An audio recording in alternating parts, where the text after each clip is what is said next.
27 मई 1997 आसमान में लगातार धमाकों की आवाज सुनकर इस्लामाबाद के कई निवासी सदमे में अपने घरों से बाहर निकल आए। हालांकि कुछ भी नहीं देखा जा सका, लेकिन उनमें से तो बहुत कुछ लोग समझ गए कि यह आवाज क्या थी। यह एक सुपरसोनिक विमान द्वारा उत्पन्न सुपरसोनिक बूम था, जो तब होता है जब विमान ध्वनि की रफ्तार को पार करता जाता है। इस आवाज का स्रोत भारतीय वायुसेना का एक MiG-25 विमान था, जिसे पाकिस्तान की गुप्त निगरानी के लिए तैनात किया गया था। उस दिन मिशन से वापस लौटते समय विमान के सुपरसोनिक गति से प्रवेश होने की आवाज सुनकर लोग चौंक गए। यह पहली बार नहीं था जब भारतीय MiG-25 विमान द्वारा पाकिस्तान पर गुप्त निगरानी की गई हो, लेकिन यह पहली बार था जब पाकिस्तान की आम जनता को इसके बारे में पता चल गया। हालांकि पाकिस्तानी सरकार को पता था कि भारत के पास यह विमान है, लेकिन उन्हें यह बात गुप्त रखने के लिए मजबूर होना पड़ा। इसका कारण क्या था?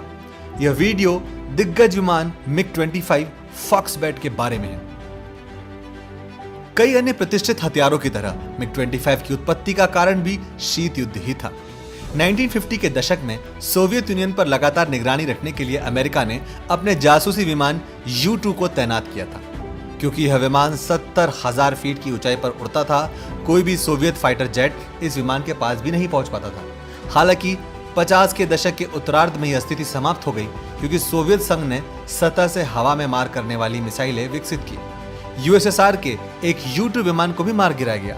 हालांकि यूएसएसआर जानता था कि अमेरिकी जेट द्वारा उत्पन्न खतरे का पूरी तरह से मुकाबला करने के लिए उन्हें उस ऊंचाई पर काम करने में सक्षम इंटरसेप्टर जेट विकसित करना होगा। इसका उद्देश्य एक ऐसे जेट का निर्माण करना था जो न केवल अमेरिकी जासूसी विमानों का मुकाबला कर सके, बल्कि अन्य हाई एल्टीट्यूड वाले B-52 और B-58 जैसे बमवर्षक का भी मुकाबला कर सके। फिर उन्होंने ऐसा विमान बनाया और 1970 से यह सोवियत सेना का हिस्सा बन गया। इस विमान की विशेषता सुपरसोनिक स्पीड और हाई सर्विस सीलिंग थी। MiG-25 के पास पारंपरिक लड़ाकू विमानों के मुताबिक सुरक्षा नहीं थी, लेकिन उस समय कोई अन्य विमान नहीं था जो इतनी ऊंचाई पर इतनी तेजी से यात्रा कर सके। नतीजतन कुछ भी अमेरिका की सतह से हवा में मार करने वाली मिसाइलें भी MiG-25 से मुकाबला नहीं कर सकी। ये न केवल इंटरसेप्शन के लिए बल्कि सर्विलेंस और बॉम्बिंग के लिए भी बेहतरीन थे।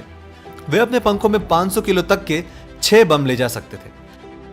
लेकिन सच तो यह था कि 60,000 फीट से अधिक की ऊंचाई से 2.5 मैक की रफ्तार से उड़ने वाले विमान से यदि कोई सामान्य बम गिरा तो वह अपने निर्धारित लक्ष्य से कई किलोमीटर दूर ही गिरेगा। सोवियत संघ ने बाद में MiG-25 को अधिक शक्तिशाली बनाने के लिए हवा से हवा में मार करने वाली मिसाइलें भी इसमें जोड़ी। सोवियत संघ ने शक्तिशाली विमान के अस्तित्व को गुप्त रखा था।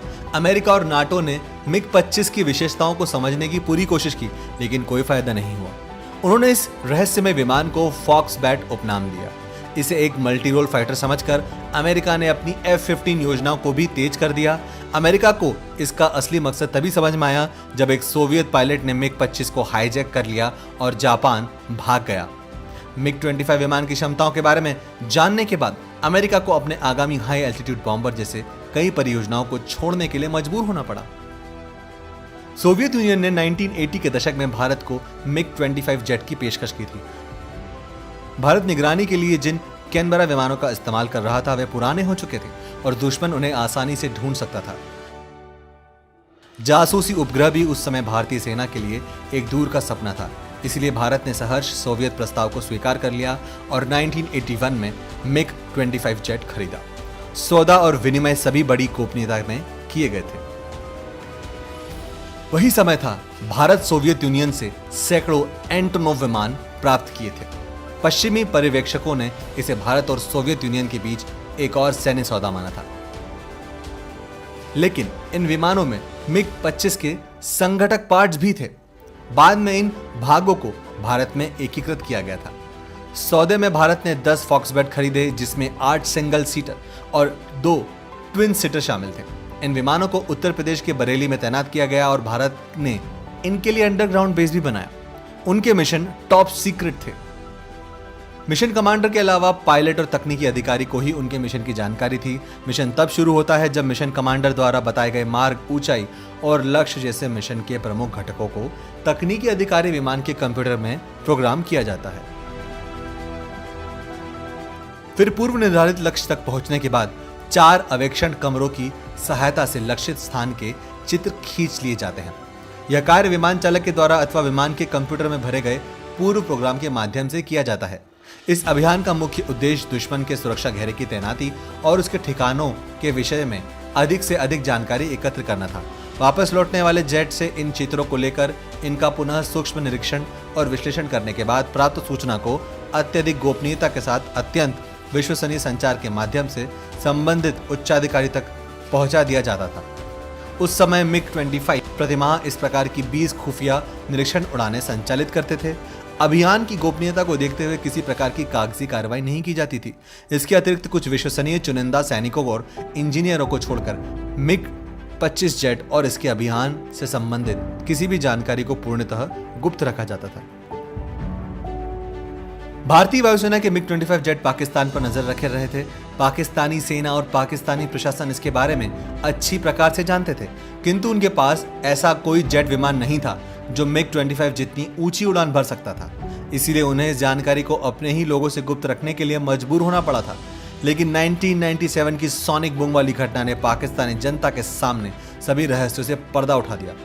भारत ने बाद में न केवल पाकिस्तान के आधिकारिक दावों का खंडन किया, बल्कि यह मानने से भी इनकार कर दिया कि एक भारतीय विमान इस्लामाबाद की जासूसी कर रहा था।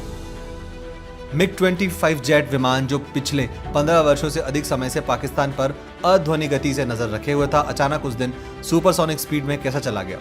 उस दिन से लेकर आज तक यह प्रश्न अनबुझ पहेली बन चुका है। कहा जाता है कि विमान चालक ने पाकिस्तान की बेबसी पर से पर्दा उठाने के लिए जानबूझकर ऐसा किया था। 1999 के कारगिल युद्ध के दौरान मिग-25 की भूमिका बहुत महत्वपूर्ण रही थी। इसका प्रयोग बहुत ऊंचे ऊंचे पहाड़ों पर बनाए गए बंकरों में छिपे घुसपैठियों को खोजने और उन पर निगरानी रखने के लिए व्यापक रूप से किया जाता था। इसके 1200 मिलीमीटर कैमरों द्वारा खींची गई तस्वीरें दुश्मन के सटीक ठिकानों का पता लगाने में पूर्ण रूप से कारगर थी। और फिर मिराज 2000 जेट विमानों का उपयोग करके दुश्मन के खुफिया ठिकानों पर बमबारी की गई, बल्कि घुसपैठियों को पूरी तरह से सफाया भी कर दिया गया। लेकिन साल 2006 तक भारत को इन पुराने विमानों को सेवा से हटाना पड़ा। यह विमान न केवल काफी पुराने हो चुके थे, बल्कि इनके पुर्जों की उपलब्धता भी एक बड़ी समस्या थी। इनके पुर्जों को रूस से आयात करना पड़ता था। इन सभी बातों के मद्देनजर रखते हुए भारत ने स्वयं ही के निरीक्षण उपग्रहों का निर्माण करना शुरू कर दिया और निरीक्षण ड्रोन भी हासिल कर लिया। इस कारण से भारत ने मिग-31 के रूसी प्रस्ताव को अस्वीकार कर दिया, जो मिग-25 का अद्यतन संस्करण था। आज ये सुपरसोनिक जासूसी विमान दिल्ली के पालम संग्रहालय में सार्वजनिक प्रदर्शन पर हैं। मिग-25 जैसे विमानों ने 25 वर्षों से भी अधिक समय तक निर्भीक होकर पाकिस्तान और तिब्बत पर न केवल खुफिया उड़ानें भरी, बल्कि भारतीय सेना को कई खुफिया एवं महत्वपूर्ण जानकारियां भी उपलब्ध कराई। वायुसेना ने कई और भी ऐसे खुफिया अभियानों पर सफलतापूर्वक विजय प्राप्त की है, किंतु इन अभियानों की खुफिया प्रकृति को मद्देनजर रखते हुए विवरण जारी नहीं किया जा सका। हम मात्र आशा कर सकते हैं कि वायुसेना भविष्य में ऐसी कई रोचक और रोमांचक कहानियों को अनावरण करेगी। जय हिंद।